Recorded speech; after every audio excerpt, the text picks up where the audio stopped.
Story 2. Extended family don't understand boundaries.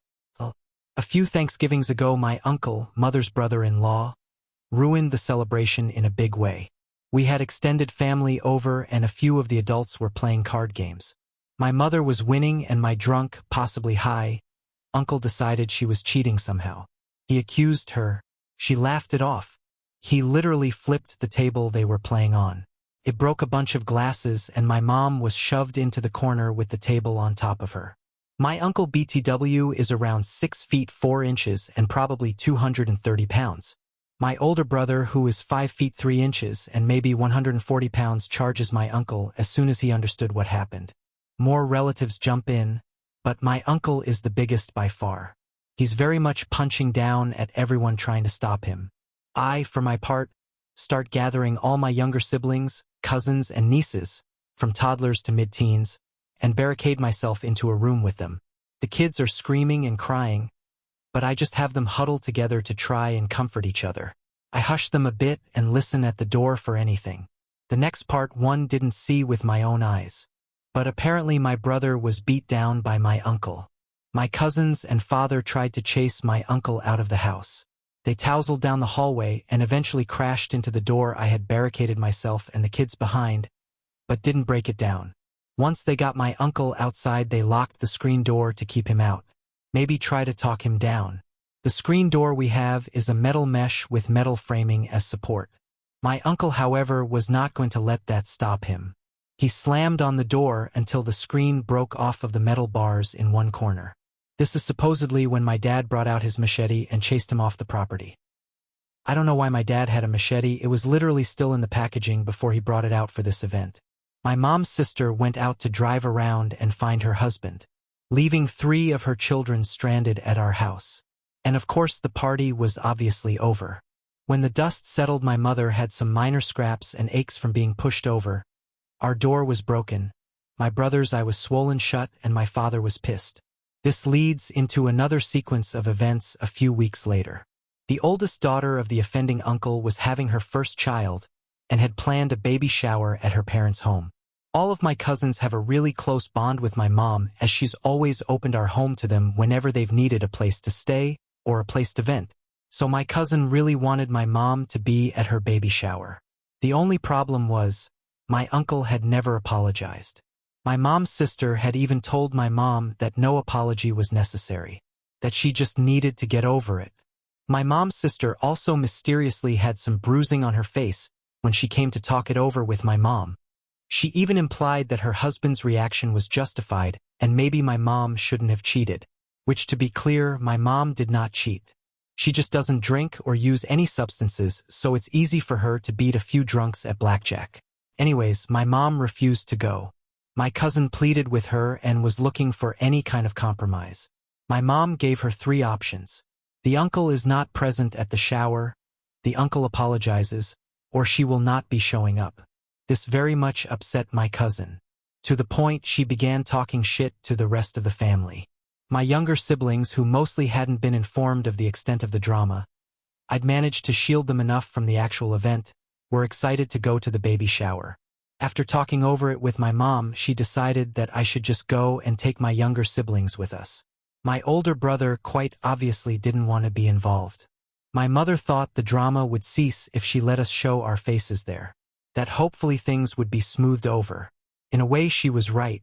The baby shower was largely uneventful. My uncle basically stayed in his room the entire night. We didn't greet him when he made a brief appearance and then we left. That side of the family wasn't invited to any of the family gatherings we hosted for the next couple of months, well besides some of my cousins. But then eventually my mom's sister came around again and then my uncle came around again. They never apologized. They just showed up less and never stayed at a party for a long time. My family literally forgives anything. Oh, and our screen is still fucking broken. Comment 1. So a dangerous drunk who could have seriously injured your mom when he flipped the table, or your brother and others by punching him / them, is now allowed back in your home. Until the next time he does something similar. Great parenting. At least you took action to protect your young relatives during your uncle's rampage. Bravo. Comment 2. I definitely have some qualms about how my family just infinitely forgives everything, but generally my parents are alright for what they are. There's literally only one exception I can think of where contact has been cut to a family member. My mother's other brother-in-law was found out to have been having an affair and had a secret child. Like almost 30 years together down the drain. Comment 3. JFC. This is insane. These people are insane. For anyone to have said that beating people, furniture, and doors up, traumatizing young children in the process is justified, over a friggin' card game is just beyond. And your aunt has some nerve to have defended him. I mean, good for your mother for being big enough to let them back in eventually, because I certainly couldn't. I'd be done with them forever. Unless one day they smarten the EFF up. He realized what was done and how awful he was and sincerely apologized. Of course, he would probably have to be completing steps 8 and 9 of AA. Comment 4. The aunt is a victim of domestic violence. Defending him is self-defense on her part. That's probably why the mom let them back in. She didn't want to see her sister with more bruising on her face. It's a bit of a pity they didn't do what a family I know did when one of the daughters, newly married, told her sister she was getting scared of her husband. He had started pushing and intimidating her when he'd had a bad day at work. The men from the family, brothers, brothers-in-law, cousins, uncles, etc., took the husband out for dinner and had an intervention. They explained that they all look out for each other and hold each other to a higher standard of behavior. If he needed to talk or advice with stuff, they were there. They would help him the same way they help each other, including coughing up for counseling or anger management skills. They also explained that if he caused fear or harm to his wife, whom they all loved dearly, they would beat him to a pulp. He took them up on the anger management training and being a listening ear. 20 years later, they're a happy family still. I'd love to see more of this from extended support/family groups. Open communication, assistance, and consequences. Story 1. Apparently the whole park belongs to her and her dogs. This happened to me earlier this morning. I just moved to a new city less than a month ago and have been checking out the parks where dogs are required to be on leash. I have an older dog, a little terrier, and he's been attacked in the past by large dogs, so random dogs running up to him off leash freaks him out. It also makes me a bit nervous because I was also attacked as a kid by a dog, bit in the face, almost lost a cheek and had to have reconstructive plastic surgery. But by and large I love animals, especially dogs, because 9 times out of 10 a dog's bad behavior is because of the owner, so I don't blame the dog. So at a new on-leash park this morning. Things are going fine until my dog and I walk over a rise, and further down the trail about 20 to 25 yards is a woman with 2 dogs, both off leash. The little wiener dog is going nowhere fast, but the German Shepherd sees me and my dog and immediately bolts for us, barking. I picked up my terrier and get him lifted up over my head by the time the German Shepherd reaches us. I've learned over the last 5 years of having him that this is the easier way to keep him calm. Her dog is now right there. It's growling and trying to jump up and get at my dog. I loudly told the woman to call off her dog. She just stands there watching. Her dog makes another jumping lunge for mine, so I used my legs to push it away and yelled, "Call OFF your dog again." This apparently pisses her off because she completely lost it. This woman starts screaming at me, calling me bitch, and to get out of MY Park. And stop kicking my dog, you cunt. I'm not kicking her dog. I'm still just using my legs to deflect her dog each time it tries to jump up at my dog that I still have held up over my head. I yelled again, "Call off your dog. If it bites, I will call the police." She called her dog off then, but it took a few attempts before it stopped. At no point did this woman even move from where she was.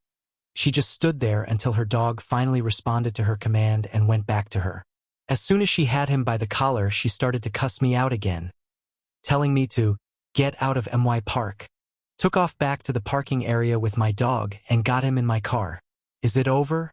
Oh no, this woman also comes into the parking area and starts loading her dogs into her car while continuing to scream at me how I've ruined her day, reiterating that it's her park, she can do whatever she wants there, with more swearing peppered through her tirade. I took the opportunity to snap a picture of her and her license plate and Google the local non-emergency line and dial. This makes her visibly angrier, and she looks like she's going to come across the parking area toward home until I start talking into the phone about how I'd like to make a report about an aggressive dog and woman in the park. Woman proceeds to get into her car and leave in a hurry at that point, still cursing and swearing at me, which definitely helped confirm the validity of my call. Edit. Just adding that I decided to call the non-emergency line anyways because while her dog didn't bite me, her utter lack of concern and behavior coupled with her dog being aggressive makes me worried this won't be an isolated issue.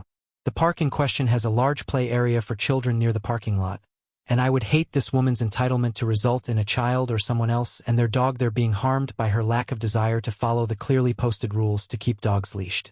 I don't like to stereotype, but this woman was the epitome of entitled Karen.